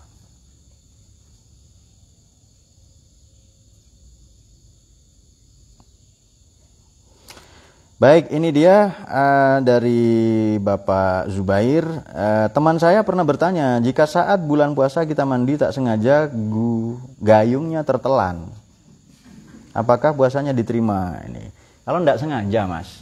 Jangankan gayung, galon tidak apa-apa. Tidak sengaja kok. Ya kan? Jadi ini pertanyaannya baik menurut saya ya. Gayung tertelan, kurang kerjaan banget gitu kan. Jangankan itu bak mandinya tertelan, kalau tidak sengaja. Tertelan kan tidak sengaja kan? Kalau menelan sengaja. Dia tersenyum, tidak sengaja. Buku saya terbawa oleh Farid misalnya. Dia tidak sengaja membawa itu. Tapi kalau membawa sengaja. Namanya juga tertelan. Nah, oke. Berikutnya dari Haris ya. Oke, dari Roti Unyil, semoga rotinya Mas Andi Haris ini laris ya. Semoga barokah lah. Mudah rezeki dan lain, dan semua yang ikut ngaji ini. Maaf melenceng dari topiknya. Kalau guru-guru kita sendiri kebiasaannya. Kalau guru-guru kita dan guru Anda, guru saya maksudnya, biasanya untuk buka dan sahur sebaiknya mengkonsumsi apa? Biar badan tetap fit menjalankan ibadah selama bulan Ramadan. Oke. Ya, mengkonsumsi apa nih kalau kita banyak opsi, ya kan? Kalau kalian santri mau konsumsi apa? Tempe ya sudah tempe lah seumur hidup kan. Pokoknya senang saja, happy ya Allah kan enak ya kan. Nah, baik. Menurut Anda begini, kalau Nabi Muhammad lahir di Jawa, kira-kira Nabi Muhammad makan pecel atau tidak? Makan rujak atau tidak? Pecel rujak sunnah kan? Oke. Lalu pegang keris juga sunnah kan? Bukan pedang tapi keris. Belangkon sunnah kira-kira. Batik sunnah. Nah artinya apa? Kebiasaan Nabi semuanya pola makan begini. Nabi ini kan orang yang jarang sakit. Kenapa? Pola makan sangat dijaga. Beliau siwak ini nyaris 100 kali sehari. Anda kalau gosok gigi dengan 100 kali gosokan misalnya. Jadi gosok giginya sekali tapi 100 kali gosokan misalnya. Dan baru gosok gigi lagi 10 tahun kemudian. Sama saja ya kan. Jadi beliau sangat menjaga kesehatan. Kemudian jalan dan seterusnya. Nah, tubuh kita ini banyak alarmnya loh ya. Kalau kita atau saya misalnya, saya mau sakit, tubuh kita sudah ngasih alarm, ya kan? Ini tubuh kita capek. Kalau aduh tubuh saya ingin kawin pak. Bukan alarm. Bukan ya. Dia memang bukan alarm. Betul pria. Jadi misalnya Bahri. Nah Bahri ini kan mulai anak soleh ya kan. Tubuh saya ini ada alarmnya pak. Alarmnya ingin belajar terus ya kan. Pasti bukan Bahri. Nah itu dia. Kalau Pri tadi bukan alarm, yang itu bukan Bahri. Namanya Ipul ya kan. Orang tuanya manggil Ipul itu. Baik, nah kalau guru, saya tidak tahu ya guru-guru kita bagaimana. Kalau saya ya harus makan yang ada saja lah. Istri bikinin apa, bikinin teh ya diminum teh itu ya. Tinggal makan, banyak nanya ya kan. Nah, cuma begini. Kalau ada hadis makan kurma ya kan, kurma kemudian bersedekahlah meskipun hanya sebutir kurma dan seterusnya ya. Berakikahlah meskipun seekor kambing ya kan. Oh, bukan, bikin pesta pernikahan. Aulim, bikinlah walimah. Aulim walau bisyatin. Kalau Anda punya anaknya menikah atau Anda mantu, maka bikinlah pesta meskipun seekor kambing ya. Orang Arab ini makan kambing bisa berdua. Artinya kalau dipakai di Indonesia, meskipun Anda bikin berkat 5 porsi, rayakan pernikahan. Maknanya itu.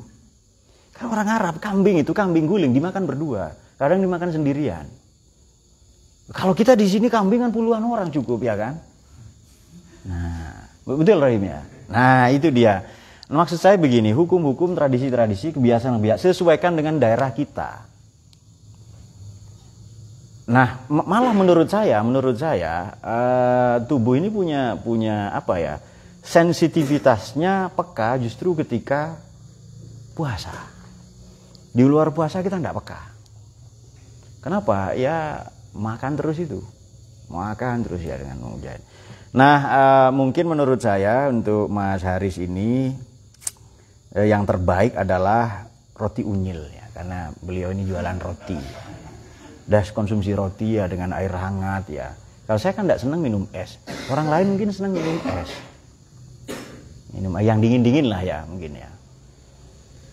Mungkin Rahim tidak. Saya tidak mau itu semua pak. Saya hanya ingin minum kasih sayang. Minumlah kalau ada kan. Jadi kalau guru-guru saya tidak tahu ya. Apa ya dan. Nah untuk fit itu ya untuk zaman sekarang kan pancaroba, banyak penyakit ya, konsumsi madu kalau punya. Kemudian, Pak, saya tidak ada madu, adanya permen. Sudah permen lah, yang penting syukur saja yang banter ya kan, yang besar syukurnya itu. Saya ingat kecil dulu ya, saya kecil ya, atau di Sidoarjo ya. Jadi kalau saya sakit, orang tua ini hanya bacakan ayat kursi saja. Tidak dibelikan bodrek, malah nyebut merek ya kan. Berarti tidak dibelikan obat lah, aspirin atau apa, nggak dibelikan itu. Nah, kalau Dita bodreksin, masih anak-anak ya kan, bodreksin ya. Apa obat apa? Kalau Ilham ini kombantrin, obat cacing Anda, cocoknya. Masih anak-anak. Ya cacingan mungkin ya kan. Nah, bukan di perut, di otaknya. Nah, enggak pernah dipakai mikir ya. Oke. Jadi yang baik ya kalau punya ya tadi itu ya susu, minum madu ya, kalau enggak ada es jam belum enggak apa-apa ya. Enggak usah dibikin repot. Semoga menjawab. Kemudian sudah tadi ya yang menelan gayung tadi itu. Sudah ya? Baik, saya kira sudah terjawab semua. Jadi untuk semua penanya begini.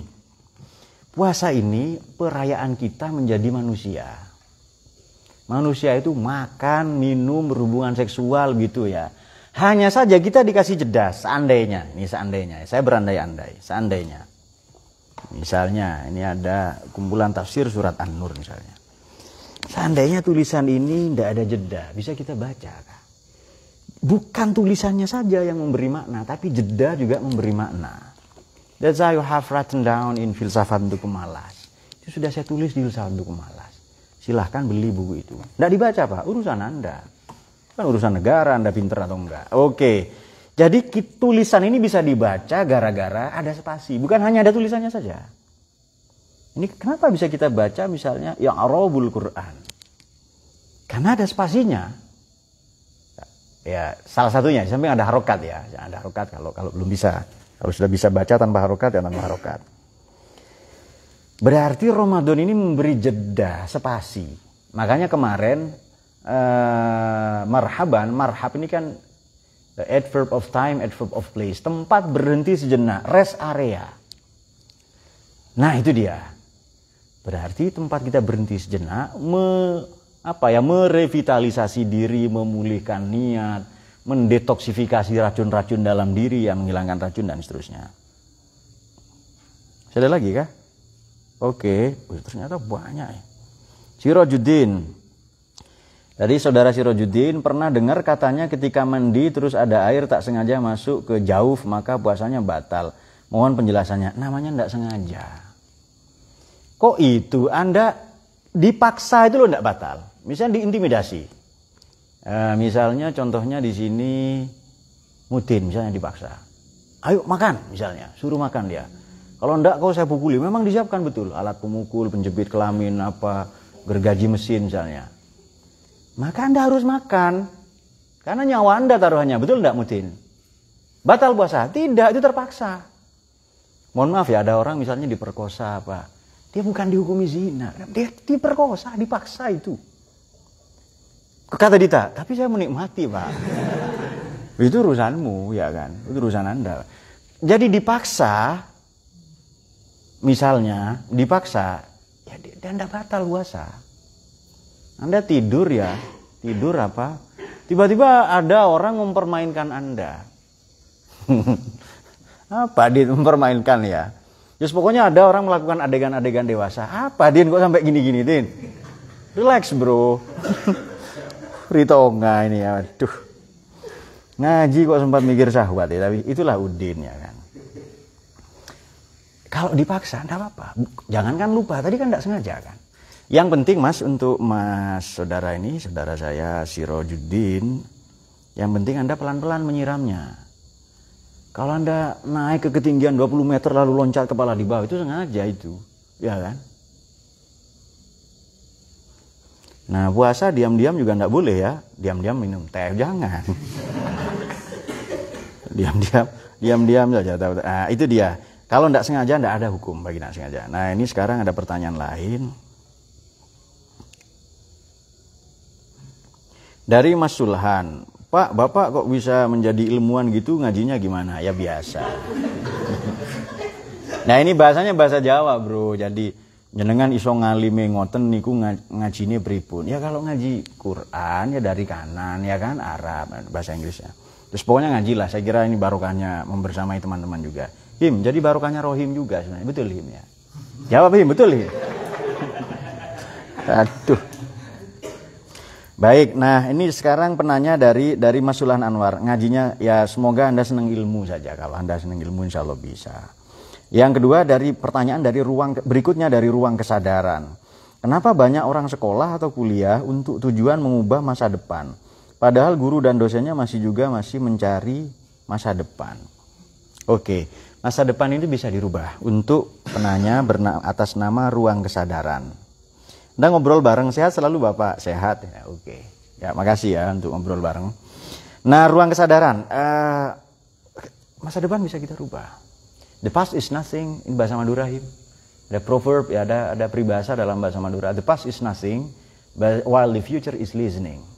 Masa lalu itu tidak usah diurus, bisa dirubah masa lalu. Anda anaknya siapa, lahir di kampung mana, bisa dirubah.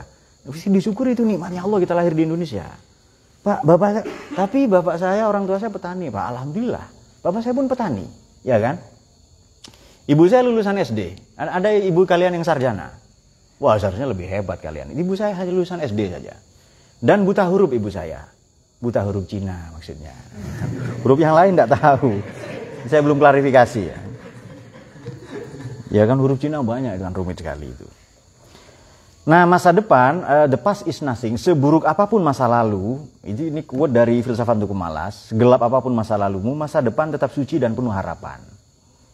Sebenarnya inspirasinya dari kitab Hikam. Nah, dari kitab ini ada Hikam ya, ada. Tapi ini sarahnya ini. Jadi dari Hikam Ibnu Athaillah ya. Seburuk apapun, bagaimana itu? Maksiatun awrasat zullan wa ihtiqaran khairun min ta'atin awrasat izzan wa istikbaron. Inspirasinya dari aforisma itu sebenarnya. Lalu kita bikin quote itu ya. Jadi masa depan bisa dirubah? Bisa. The future is listening. Masa depan menyimak kita. So it depend on you, according to you, what word that you want to whisper to your future. Anda mau membisikkan apa ke masa depan? Mau membisikkan sukses, achievement, attaining the paradise, achieving the heaven misalnya, masuk surga. Ya itu yang terjadi. Ya kan? Nah, tergantung kata apa yang mau Anda bisikkan ke masa depan. Nah, sementara dosen juga masih berusaha, masih mencari masa depan. Nah, ini saya tidak tahu kalau guru dosen Anda begitu ya. Jadi, mungkin belum tentu ya. Padahal guru dan dosennya masih juga mencari masa depan. Mungkin tidak semua. Ada dosen yang gitu ya. Masa depan yang dimaksud ini apa? Saya tidak tahu di sini. Jadi guru dan dosennya masih mencari masa depan. Cari duit kah maksudnya? Karena anak saya tahu rezeki itu duit. Semoga nanti kalau ada rezeki itu uang nggak? Langsung begitu. Ini materialistik loh ini. Memang anaknya filsuf harus gitu.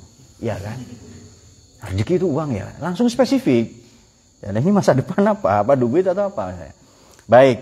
Jadi untuk ruang kesadaran, banyak orang sekolah atau kuliah untuk tujuan mengubah masa depan. Menurut saya baik. Tapi tujuan yang utama adalah belajar ya.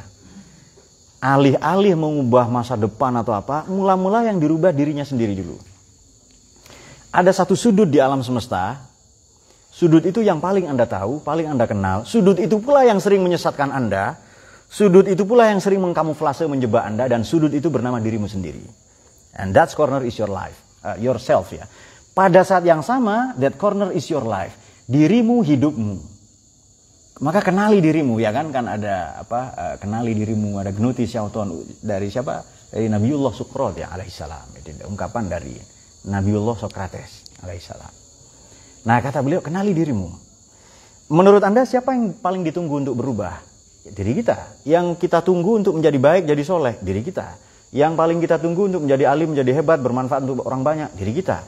Yang paling kita tunggu untuk menolong, berbakti ke orang tua, ke negara, ke bangsa, diri kita. Berarti pertanyaannya sekarang, baik-baiklah dengan dirimu.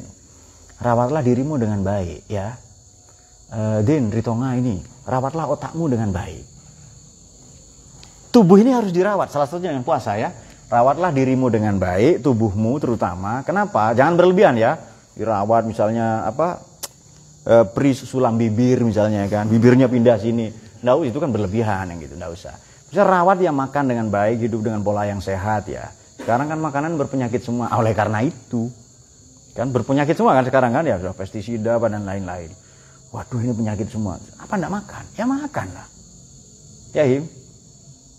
Kalau sakit, rezeki dokter, selesai itu. Oke. Tapi jomblo enggak ditanggung BPJS ya. Maka enggak berusaha.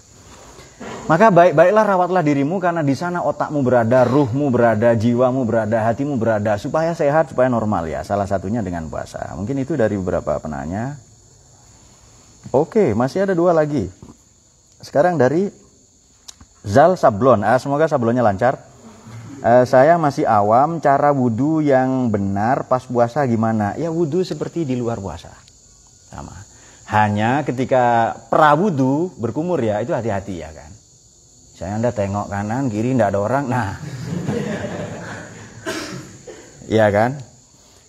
Lalu pura-pura nyalain keran. Nah, Jadi sama ya, sama dengan wudu di luar puasa. Hanya lebih hati-hati saja gerakan memasukkan air dan lain-lain. Baik, dari Mas Zubair ini ada lagi. Teman saya nanya lagi, kalau kita nyicipin pahitnya kehidupan, batal nggak puasanya? Oke. Itu yang batal masa depanmu sebenarnya ya. Oke. Pahit ini harus dicicipi ya. Itu kata hikam. Di sini ada. Di sini di hikamnya ada. Rubama waradatiz zulamu alaika liyu'arrifaka qadra ma manna bihi ilaika. Kau kadang harus menikmati situasi gelap agar tahu pentingnya cahaya. Kau sesekali harus sakit agar tahu pentingnya sehat. Apa hukum di dalam Islam dari Sultan Hasan? Ini pertanyaan terakhir.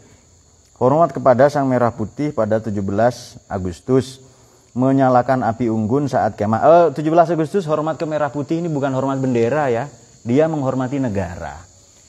Menghormati negara itu bukan hanya boleh, wajib. Wajib. Nabi Muhammad tidak akan tinggalkan Mekah seandainya tidak diusir oleh penduduknya, ya kan? Jadi kita ini punya debt of honor, hutang budi kehormatan ke tanah di mana kita lahir. Dan itu namanya nostos algos, nostalgia. Kerinduan penyakit yang tidak bisa sembuh oleh dokter psikiater manapun kecuali dengan kembali ke kampung halaman. Yang abadi di akhirat. Yang sementara ya di Indonesia ini. Jadi hormat bendera ada dalilnya bro. Bro Sultan, ya kan. Bendera sya'airallah. Ya kan? Inna sofa wal marwata min sya'airillah. Seandainya sofa marwah tidak dijadikan titik-titik ibadah haji. Ada orang memuliakan itu? Tidak ada. Dianggap pasar aja, dianggap tempat biasa aja. Dianggap tempat nongkrong lah itu. Tapi karena itu sya'airallah, Ka'bah sya'airallah. Itu panji-panji Tuhan. Tanah air kita merah putih ini kan coba ada kain saja merah biasa saja, tapi kalau berbentuk bendera ia lambang Indonesia, memperhinakan Indonesia, maka yang memperhinakan negara lambangnya merah putih hukum panjung dia, hukum mati. Sabda Nabi Sahih Muslim, man baddala dinahu faqtuluhu, barang siapa bukan pindah agama, man baddala dinahu, barang siapa menista negaranya faqtuluhu, bunuh dia, hukumannya hukuman mati. Kenapa badala dinahu, mengganti agama? Dulu pindah agama itu adalah citizenship, kewarganegaraan. Kalau sekarang ya negara, kewarganegaraan. Umat Islam hanya 124 orang, lalu ada pindah satu. Dia sebar-sebarkan kejelekan Islam, lalu ada konflik, lalu ada friksi, lalu ada berantem. Ya bisa terjadi pembunuhan, bahkan perang, ya kan? Jadi yang dimaksud man badala dinahu, barang bukan mengganti agama, barang siapa? Kalau dulu ganti agama, pindah agama. Kalau sekarang apa harus dibunuh? Ya silahkan, 4 kali, 6 kali, 7 kali silahkan. Kalau sekarang barang siapa, itu kan badala dinahu dalam konteks citizenship, kewarga negaraan. Maka kalau sekarang barang siapa menghina, mencaci maki negaranya, bunuh dia. Nah, ya kan?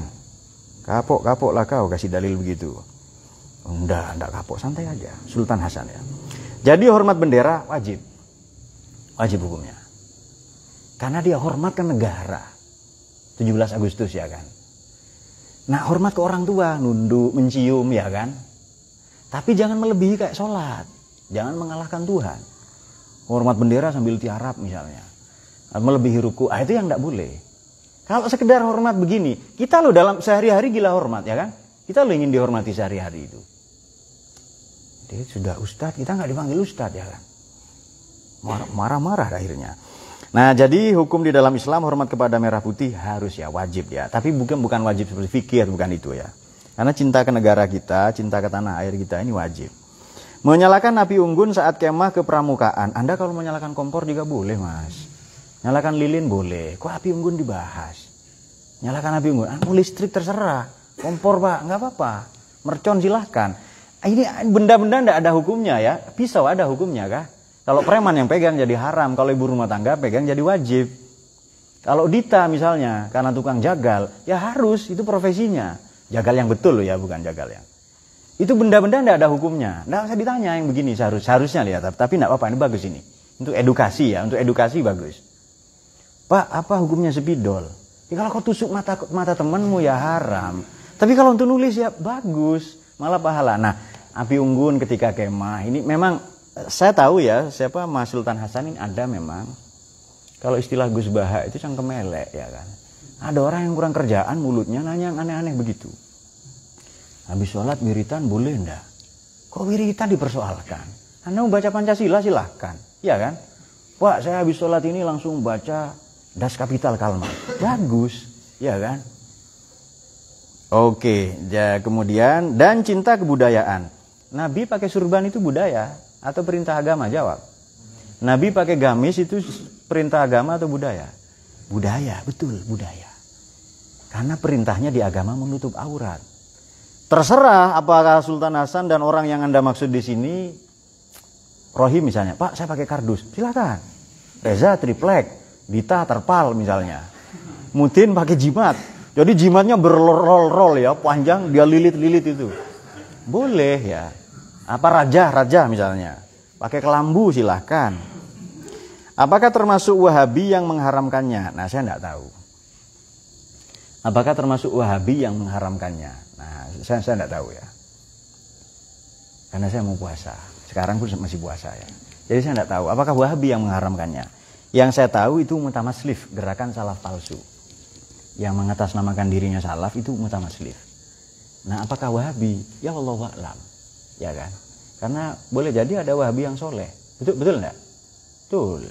Oh, NU yang kurang ajar, yang begundal juga banyak ya kan? Nah, buktinya apa? Buktinya siapa, Din? Bukan kita, banyak di luar sana ya kan? Enggak, Pak, saya misalnya di Lombok apa NW misalnya. Nah, betul Waton. Nah, yang goblok juga banyak ya. Yang pinter juga banyak ya. Bukan soal itu sebenarnya. Nah, apakah Wahabi? Nah, kita tidak tahu. Kita tidak boleh menuduh orang. Masih banyak lagi pertanyaan ini. Oke, ini terakhir sajalah. Kabudi Cahyadi Hamsidia. Tadi semoga terjawab ya kepada Mas Sultan Hasan. Kan tidak ada maksud menyinggung Anda, tapi ini mengedukasi kita bersama. Kabudi Cahyadi Hamsidi. Oke, jadi D3 ya, 3D ini. Pas maghrib, waktu tiba berbuka puasa, selain makan dan minum, boleh enggak berbuka membatalkan puasa misalnya dengan bergaul dengan... Ya, tadi sudah dijawab. Boleh. Boleh, ya. Tapi apa enggak lemes Anda? Gitu aja kan. Apa enggak malu ke mertuamu ya kan? Dan langsung masuk kamar dia. Terpelanting-pelanting, jungkir balik ya kan. Oke. Tapi sesekali harus dinikmati hidup yang begitu itu. Semoga semua bertambah kecintaan pada Al-Quran dan selamat menunaikan puasa ya, ibadah puasa. Dan semoga kita nanti masuk di madrasah bernama Ramadan ini jadi pribadi yang Qur'ani. Allahumma arhamna bil Qur'an waj'alhu lana imaman wa nuran wa hudan wa rahmah. Allahumma zakirna minhu ma nasina wa 'allimna warzuqna tilawatahu ana al-laili wa atrafan nahar waj'alhu lana hujjatan ya rabbal alamin. Allahumma fi lam tariq. Assalamualaikum warahmatullahi wabarakatuh.